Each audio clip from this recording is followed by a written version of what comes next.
waxaan ku hayaa war aadan ku farxi doonin. Ma ogtahay in 2050 ama 2050 ay cunnada adduunka bini'aadamku ay quutaan ay gabaabsi ka noqonayso? haddaba maxaa sabab u ah arrintan? maxayse inagana ka khusaysaa?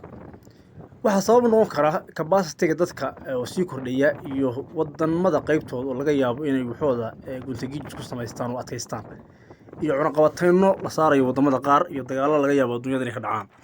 haddaba halkani waa magaalada Qardho. maxaa u yaala dadka Soomaaliyeed ama deegaankan Qardho ku sugannahay? waxaan idin sheegayaa, Qardho dadkeedu waxba ma beertaan, waxaana uma soo baxaan xilliyada jiilaalkana. waxa weeye waxay ku nool yihiin waxaa ka soo baxa dhoof ku yimaada oo dibadda laga keeno. xilliyada barwaaqadana sidoo kale waxay ku nool yihiin isla waxaas laga keeno raashinka dibadda laga keeno. haddaba Qardho waxaan u soo qaatay maanta. Qardho waxay leedahay 150 tog ama waxa la yiraahdo Dry River waxa la yiraahdo, oo magaalada Qardho hareeraheeda wax ku yaala ilaa iyo 150 tog. 150 tog waxaad arkaysaa hal mid oo ka mid ah ama laba ka mid ah haddii la xiro oo dadka reer Qardhoodka ay xirtaan, waxaa laga yaabaa inay ku najaxaan oo ugu yaraan 100 qof ay beer ka samaystaan kuna noolaadaan. okay, haddii marka aan dib ugu noqonay gadaal, haddii cunnada macaashadu yaraato 2040 2045 iyo 2050, dadka Soomaaliyeed maxaa u yaala? maxay sakeedoo dhigteen weeye? waxba ma dhigan, waxaan laga yaabaa inay gaajo u dhintaan. haddaba reer Qardhood waxaan kula talinayaa biyihii inay biyaha qabsadaan oo ay samaystaan barnaamijyo lagu talagalay in ay ka hortagaan dhibaatada soo socota. barnaamijkan waxaan uga magac daray barnaamijka waaqiciga nolosha. waxaan idin socodsiinaya caaqilka. fadlan la wadaaga saaxiibadiin siina shargaraya, waxaa laga yaabaa in wax badan laga faa'iido. in marka in la sameeyo marka dhaam ama waxa la yiraahdo biyo xireen dadku ay samaystaan, waxay fursad u siinaysaa inay wax la soo baxaan kuna filadaan baahiyahooda cunnadooda qaybtood, waxaana ay sii dhoofiyaan. qaraha iyo iyo waxyaabaha haatan qutub daruuriga ayuanyada waxaa laga keenaa beledweyne iyo meelo inoo jirta 1 kilomitir. waxyaabaha marka aan arkay waxaa ka mid ah dadka ganacsatada ah ceelasha qotay.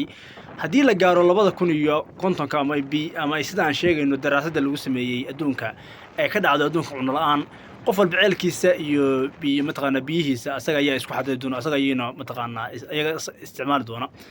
waxaana dhibaatada u nuglaan doona dadka aan ceelashana qodan karin, riiga 150 ama $50,000 aan qodan karin hadda.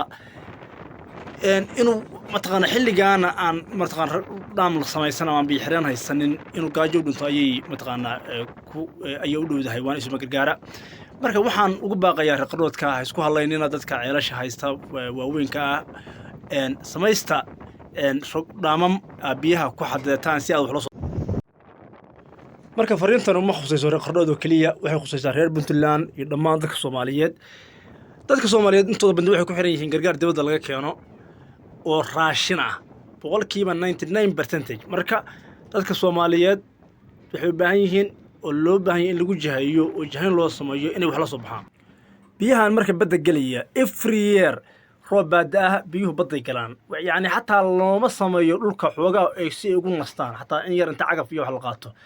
marka maayarka magaalada Qardho iyo guddiga qolada cusub hadda la doortay iyo dhammaan dadka Soomaaliyeed ee Qardho ku nool waxaan ugu baaqayaa in arrintaa ay dhaliishan oo ay ka xoog isku saaraan si ay wax loo soo baxaan. ha ku xirnaanina gacan bini aadan. caaqilku wuxuu idin leeyahay arrintaani maaha arrin la dhaliishan karo. asalaamu calaykum waraxmatullahi wabarakaatu. waan idin salaamaya.